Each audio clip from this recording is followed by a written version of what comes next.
અધ્યાય 24 સિદ્ધપુરાણી બોલ્યા, હે શૌનકાદી મુનિઓ, મણિગ્રીવે પોતાનું જીવન વૃત્તાંત ઉદ્ધતિને જણાવ્યા પછી કહ્યું, મારા આ દારિદ્ર્યનો નાશ થઈને વૈભવશાળી બની સુખપૂર્વક જીવન ગાળી શકું તેમ કરું. ઉગ્રદેવ મુનિ જણાવ્યું તે મારો આદર સત્કાર સારી રીતે કર્યો છે, આથી તારું ભાગ્ય ફરી ગયું છે. હવે તારા ભાગ્યનો ઉદય થશે. આ મહિનાથી ત્રીજો મહિનો પુરુષોત્તમ માસ આવે છે. આ માસમાં તમે બંને ભક્તિભાવજીનો શક્તિ તલના તેલનો ઇગોરિયાનો તેલનો ઉપયોગ કરજો. પુરુષોત્તમ માસમાં દીપદાનનું મનમાં ઘણું મોટું છે. આ દીપદાનથી ધન, સંપત્તિ, સંતતિ, કીર્તિ આદિ પ્રાપ્ત થાય છે. દીપદાનથી કુમારિકાને સુંદર અને ગુણવાન પતિ મળે છે. પરણેલ સ્ત્રી અખંડ સૌભાગ્યવતી બને છે. રોગીને તંદુરસ્તી મળે છે. પુત્રહીનને પુત્રની પ્રાપ્તિ થાય છે. વિદ્યાર્થીને વિદ્યા અને તપસ્વીને મોક્ષની પ્રાપ્તિ થાય છે.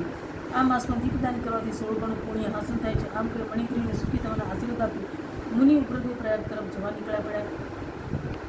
થોડા સમય પછી પુરુષોત્તમ માસ આવે ત્યારે પતિ પત્ની જંગલમાં પુરુષોત્તમ વ્રતનો પ્રારંભ કર્યો. આખો માસ તેમણે ઇગોરિયાના તેલનો દીવો કરવાનો નિયમ રાખ્યો. તે મુજબ તેઓ આખો માસ ઇગોરિયાના તેલનો દીવો કર્યો. ઉગ્રદેવની કૃપાથી અને દીપદાનના પુણ્ય બળે તેમનો મેળ ગવાઈ ગયો. કાળ બળે તેઓ મરણ પામે સ્વર્ગમાં ગયા અને તે અનેક વર્ષો સુધી સુખ ભોગવી ફરીથી જન્મ લીધો.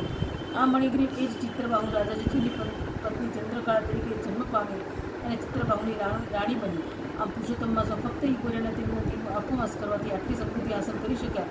તો તલના તેલનો કે ઘીનો દીવો ભક્તિભાવપૂર્વક કરવાથી અને ઉપવાસ આદિ રહેવાથી તો ઘણું પુણ્ય ફળ મેળવી શકાય છે. આમ અગત્ય મુનિએ રાજા ચિત્રબાહુ સમક્ષ તેનું જીવન વૃત્તાંત એ સંભળાયું. ત્યાંથી તેઓ વિદાય લીધી. શ્રી ગુરુનાનકના પુરુષોત્તમ મહાત્મા ગુનાનો મહિમા નામનો 24મો અધ્યાય સંપૂર્ણ.